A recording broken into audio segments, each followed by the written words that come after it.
샬롬, 안녕하세요. 김해제일교회 목양국을 담당하고 있는 이하림 목사입니다.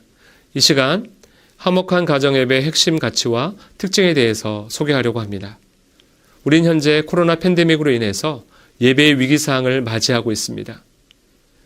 다시 말하면 전통적인 모이는 예배의 위기사항을 맞이하게 된 것이죠. 우리는 이 위기사항을 어떻게 대처해야 할까요? 예배의 가치와 전통은 어느 시대이든지 타협할 수 있는 것이 아닙니다. 다만 시대적인 상황 가운데 어떻게 그 본질을 잃어버리지 않고 우리의 신앙을 유지해가며 또한 그 신앙을 다음 세대에게 어떻게 물려줄 수 있을까를 깊이 고민해야 하는 때인 것입니다. 그러한 과정 가운데 사용되고 있는 것이 유튜브나 줌과 같은 온라인 플랫폼입니다. 그러나 지난 2년 동안 이러한 플랫폼들은 보편화되어지고 편리해지고 우리에게 익숙해졌지만 그 한계점 또한 분명해졌습니다. 그래서 코로나 시대에 한국 교회는 가정교회에 집중하게 되었습니다. 하나님께서 이 땅 가운데 세우신 유일한 두 개의 공동체는 교회 공동체와 가정 공동체입니다. 이 두 공동체 중에서 태초에 하나님께서 가정 공동체를 가장 먼저 세우셨습니다. 최초의 인간이었던 아담이 혼자 사는 것이 좋지 않게 여기셨던 하나님께서 하와를 만드시고 내 뼈 중에 뼈요 살 중에 살로 아담과 함께 살게 하면서 가정 공동체를 세우셨습니다. 왜 하나님께서는 가정 공동체를 세우셨을까요? 한마디로 말해본다면 신앙의 전수와 전파입니다. 하나님을 예배하고 섬기는 일을 오고 오는 세대에 가정 공동체를 통해서 이어가게 하신 것입니다. 가정은 하나님께서 가장 관심하는 대상이자 핵심이고 또 모이는 교회를 이루는 가장 기본적인 요소입니다. 한 교회의 건강함을 측정하는 척도가 바로 가정 공동체인 것이죠. 따라서 가정이 얼마만큼 신앙 안에 바로 세워져 갈 것인가가 교회 공동체 안의 중요한 가업 중에 하나입니다. 그러나 우리는 지금껏 가정에 대해 소홀해왔던 것이 사실입니다. 가정은 단지 개인의 영역에 속함으로 스스로 잘하겠지 라고 하는 기대감 속에 내버려 두었던 것이죠. 요즘 시대에 얼마나 많은 가정들이 무너지고 있습니까? 그리스도인의 가정도 마찬가지입니다. 하나님께서는 팬데믹 시대의 상황을 통해서 교회 공동체가 다시 가정 공동체로 돌아가 무너진 가정을 회복시키기를 원하시고 계십니다. 역전에 하나님께서 이 암울한 시대 상황을 통해 오히려 복음의 본질로 돌아갈 수 있는 기회를 우리에게 주신 것입니다. 그렇다면 어떻게 본질로 돌아갈 수 있을까요? 2022년 우리 김해제일교회 표어는 모든 일이 다 형통하리로다입니다. 시편 1편 1절로 3절 말씀, 복 있는 사람은 오직 여호와의 율법을 즐거워하여 그의 율법을 주 야로 묵상하는도다. 그가 하는 모든 일이 다 형통하리로다. 아멘. 형통한 은혜, 복받는 삶은 반드시 하나님의 말씀을 묵상하고 순종하고 있는가를 전제하고 있습니다. 말씀 안에 거하는 삶이 복받는 삶이고 복음의 본질로 돌아가는 길인 것입니다. 따라서 2022년 김해제일교회는 유아부에서부터 장년부에 이르기까지 온 세대가 같은 본문의 말씀으로 말씀을 묵상합니다.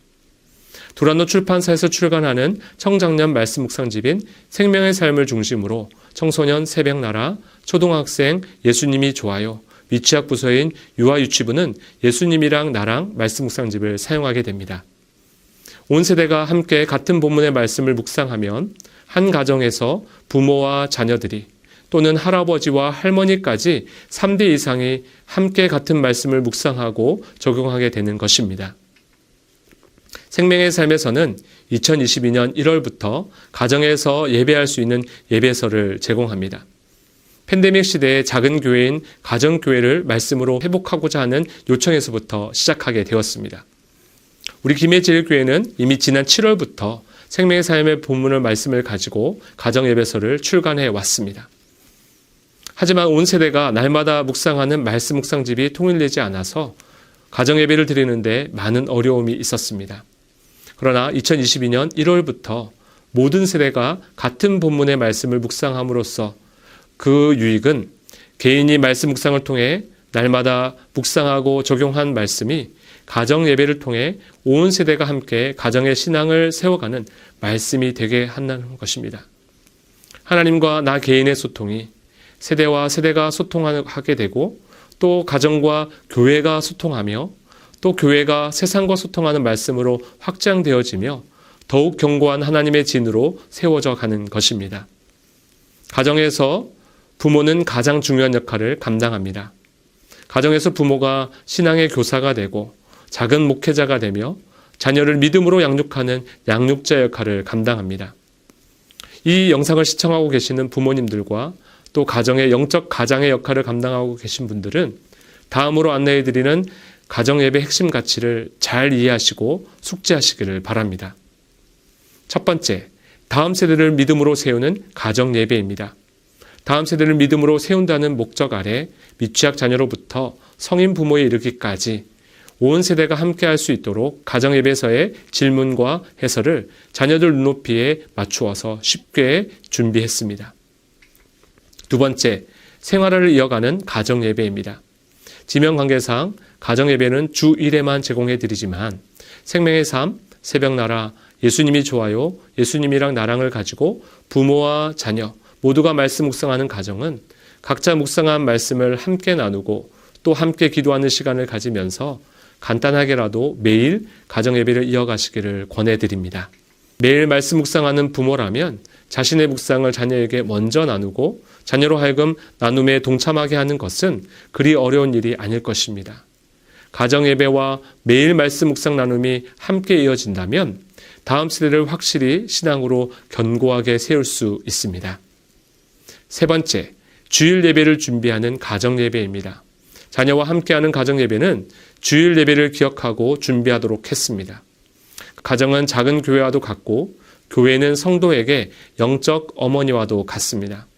주일 예배를 기억하고 준비하는 가정예배가 된다면 주중 가정예배는 주일 예배를 더 잘 드릴 수 있도록 하는 확인하는 기회가 될 수 있을 것입니다. 자녀와 함께하는 가정예배 특징은 다음과 같습니다. 첫 번째, 가정예배를 토요일에 제공하기 때문에 가정예배 본문은 지난 주일부터 토요일 본문 중에서 가족이 함께 나누기에 가장 적합한 본문으로 선정했습니다. 두 번째, 어린 자녀를 위한 쉬운 질문을 추가로 제공해 드립니다. 자녀 연령대마다 인지 발달 격차가 크기 때문에 매월 제작해서 나누어 드리는 가정예배서에 유아 유치용 쉬운 질문과 초등학교 저학년용 쉬운 질문을 추가로 제공해 드립니다. 세 번째, 자녀와 함께하는 가정예배에는 2개의 나눔 질문을 제공합니다. 첫 번째 나눔 질문은 하나님을 알아가면서 하나님과 소통하도록 돕는 질문이고 두 번째 나눔 질문은 가족 간의 소통을 돕는 질문입니다. 하나님과의 소통을 통해 가족 간의 마음을 열고 친밀해지고 또 가족 간의 소통을 통해 하나님과 친밀해지는 법을 배울 수가 있습니다. 네 번째, 초신자나 성경을 잘 모르는 부모를 위해 매월 제공해드리는 가정예배서는 인도자 지침서 형태로 제작됩니다. 가정예배의 주요 내용을 자녀 눈높이에 맞추어 쉽게 제공하기 때문에 예배를 인도하시는 부모님들이나 영적 가장들께서는 먼저 지침서를 꼭 읽어보시고 인도하시기를 바랍니다. 자세한 인도 방법은 두 번째 영상에서 안내해드리도록 하겠습니다. 다섯 번째, 자녀와 함께하는 가정예배에는 찬양, 기도, 말씀, 나눔, 감사기도 순으로 진행합니다. 가정예배에 꼭 필요한 요소는 말씀과 기도와 찬양입니다. 특별히 감사를 추가한 이유는 하나님의 은혜를 기억하고 가족의 일상을 불평이 아닌 감사로 바꾸어 가고 하나님 중심의 삶을 훈련하기 위함입니다. 감사한 일들을 구체적으로 나누면 서로의 관심사를 알 수 있고 가정예배도 더 풍성해집니다. 가정예배는 다음 세대를 믿음으로 세우는 이 시대의 중요한 가업 중의 하나입니다. 교회에서 제공하는 자녀와 함께하는 화목한 가정예배서로 그리고 매일 말씀 묵상 나눔으로 대대로 신앙을 이어가는 모든 김해제일교회 가정들 되시기를 주님의 이름으로 축복합니다. 다음 영상으로 자녀와 함께하는 가정예배 인도자 지침서 가이드를 말씀드리겠습니다.